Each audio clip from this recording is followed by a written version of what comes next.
안녕하십니까. 김박사 부동산TV의 김성봉입니다. 이번 만남에서도 지난 만남에서처럼 평형 변경 신청이 진행되고 있는 문현 3구역에 관한 이야기를 이어가도록 하겠습니다. 문현 3구역에서는요, 2025년 12월 29일부터 시작하여서 2026년 1월 27일까지 평형 변경 신청이 진행되고 있습니다. 현재는 거의 막바지 상태라고 할 수 있습니다. 아무쪼록 평형 변경 신청이 성공적으로 마무리되어 성공적인 사업으로 이어지게 되기를 진심으로 기원합니다. 우리는 지난 만남에서 종후자산감정평가와 호별 조합원 분양가 결정에 관하여 정리를 하였고요.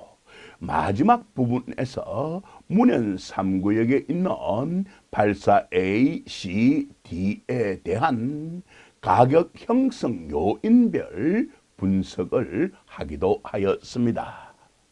여러분들 보시면 아시겠습니다만 이번 만남은 지난 만남의 후속편이라고 할 수가 있습니다.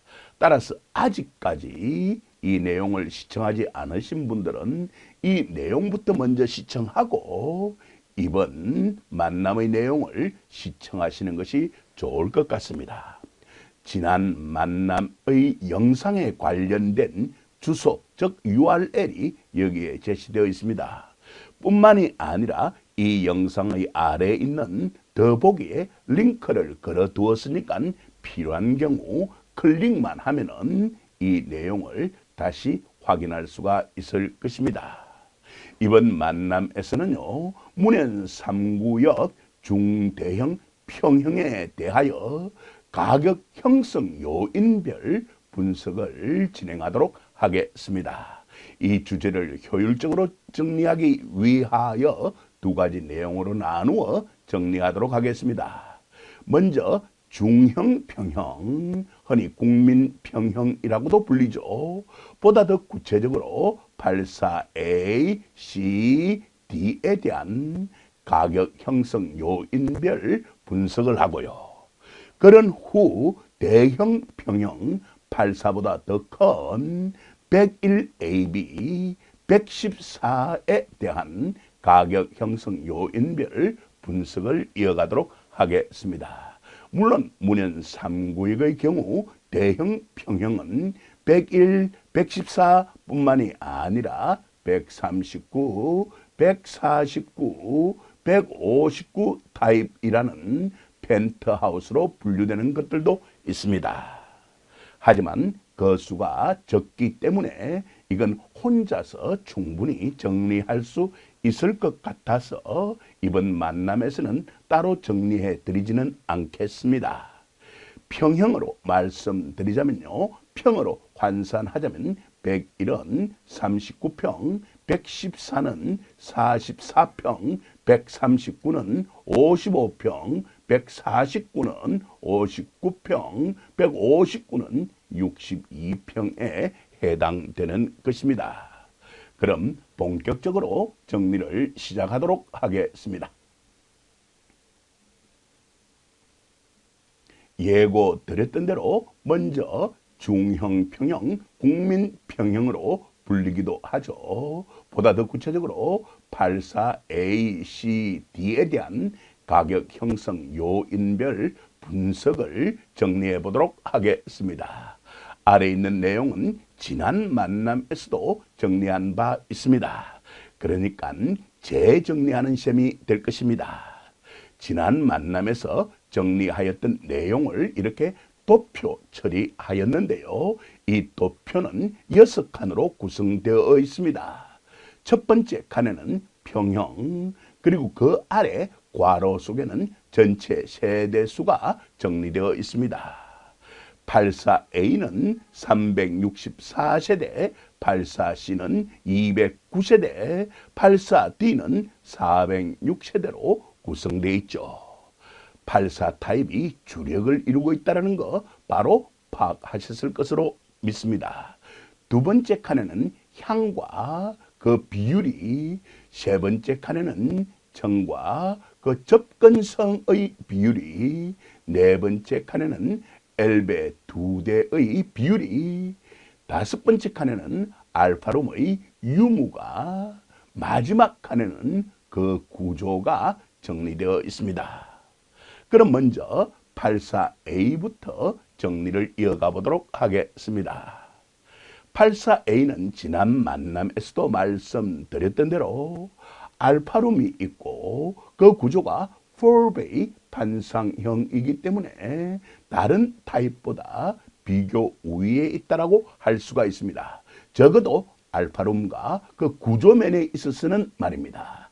다른 측면에 대해서는 물론 약점도 있긴 합니다만 말이죠.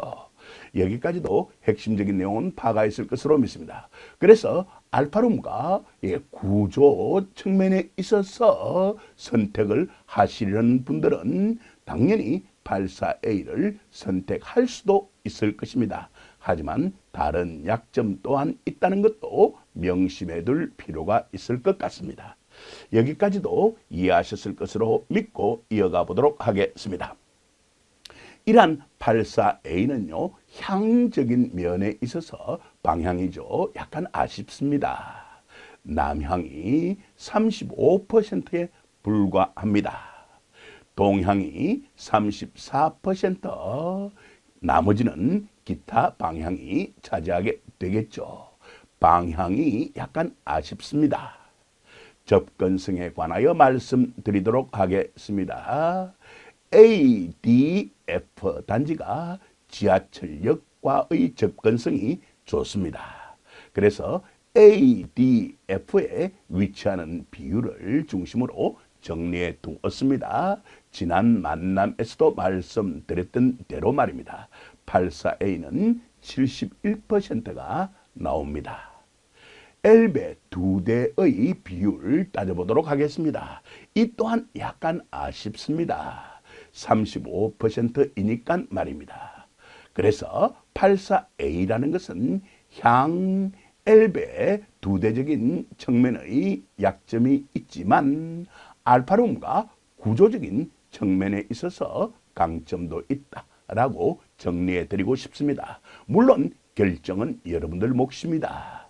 여러분들의 상황에 맞게, 취향에 맞게 선택을 하시면 좋을 것 같습니다. 후회 없는 선택이 되기를 진심으로 바랍니다. 화면 정리하고 이어가도록 하겠습니다.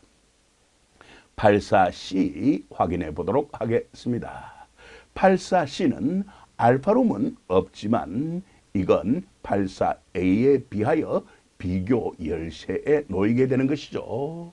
대신 그 구조는 84A처럼 폴베이 반상형입니다.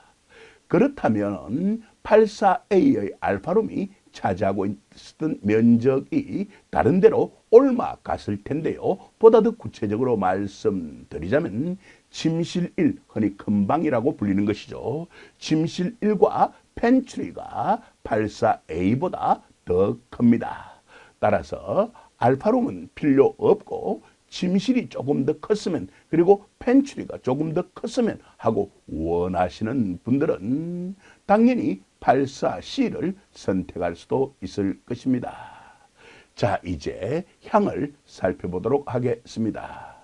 84C는요, 방향적인 측면에 있어서 비교 우위에 있다고 할 수 있습니다. 남향이 무려 74%이니까요. 그리고 남동 또한 17%입니다. 어때요? 방향적인 측면에 있어서 84C는 비교 우위에 있는 것이 확실한 것 같습니다. 적어도 이 세 가지 타입 가운데 있어서는 말입니다. 그 다음 접근성에 관하여 말씀드리겠습니다. 84C가 ADF 단지에 있는 비율이 64%입니다. 84A와 큰 차이가 나지는 않습니다. 엘베 2대가 있는 비율은 41%로서 84A보다 근소하게 더 비율이 높다라고 할 수가 있습니다.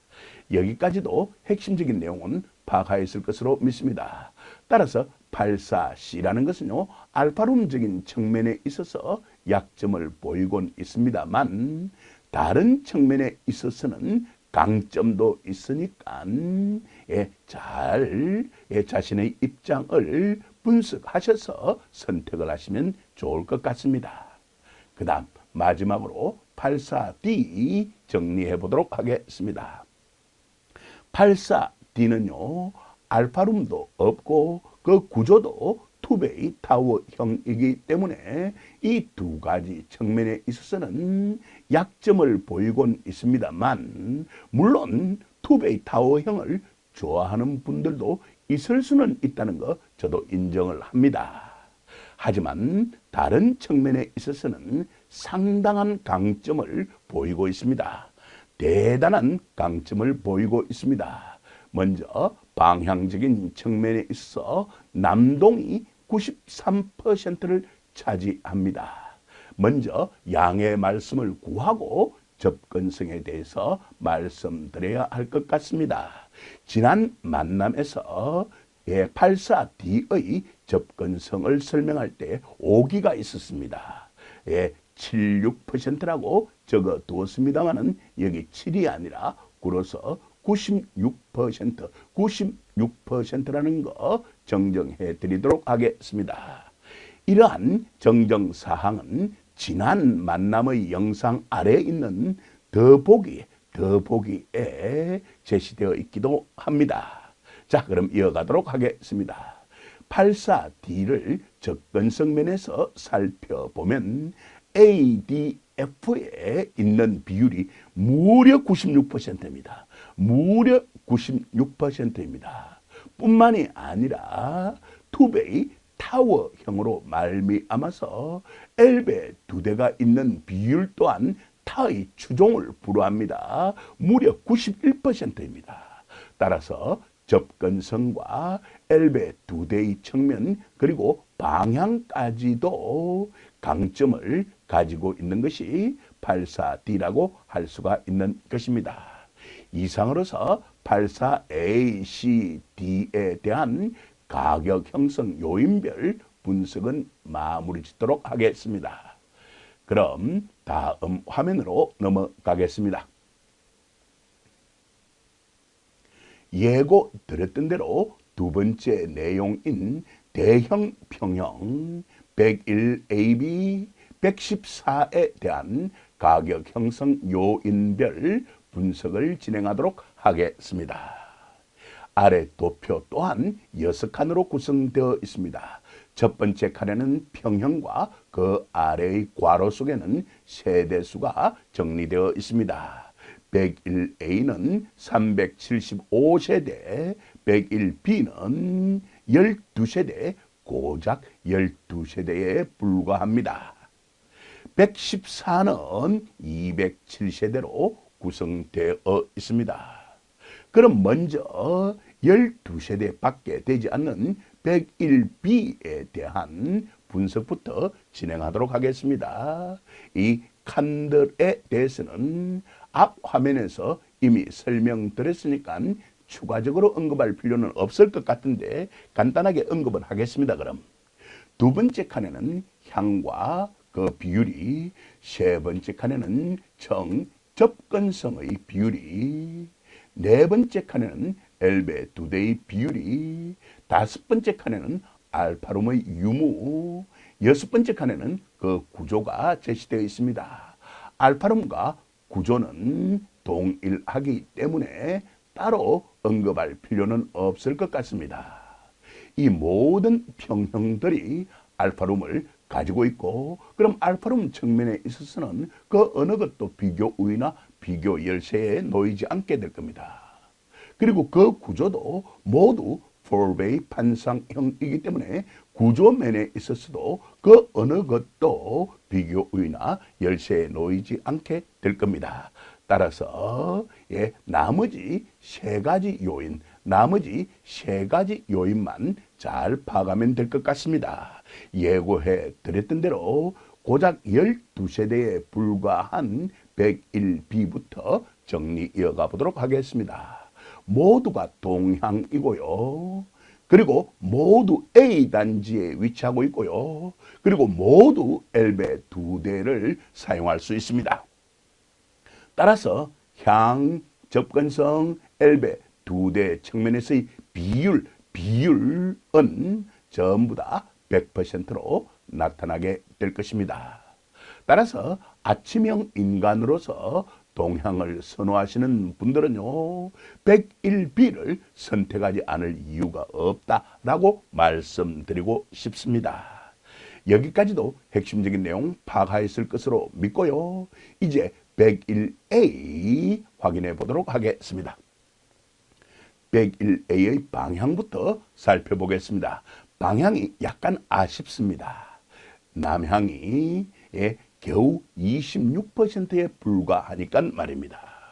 동향은 35%, 남동은 27%로 나타납니다.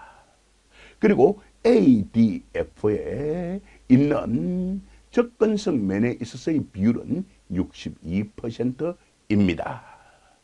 엘베 2대를 사용할 수 있는 비율은 71%입니다. 여기까지도 핵심적인 내용 파악하였을 것으로 믿습니다. 자, 이제 마지막으로 114에 관하여 확인해 보도록 하겠습니다. 먼저 방향입니다. 방향은 상당히 좋은 것 같습니다. 남향이 63%, 남동이 22%, 동은 18%입니다. 접근성에 관하여 확인해 보도록 하겠습니다. ADF에 있는 비율이 79%입니다. 접근성도 비교적 양호하다고 할 수가 있습니다. 그 다음 엘베 2대가 있는 비율은 68%입니다.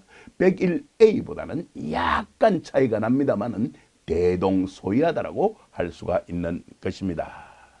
이렇게 함으로써 대형, 평형, 101AB, 114에 대한 가격 형성, 요인별 분석도 마무리 짓도록 하겠습니다. 저는 이렇게 정보를 정리해서 여러분들에게 보고할 뿐입니다. 마지막 결정은 여러분들께서 이러한 자료들을 참조하셔서 하시는 겁니다. 아무쪼록 후회 없는 성공적인 평형 변경 신청을 하시게 되기를 진심으로 기원드립니다. 긴 시간 동안 경청해 주셔서 진심으로 감사드립니다.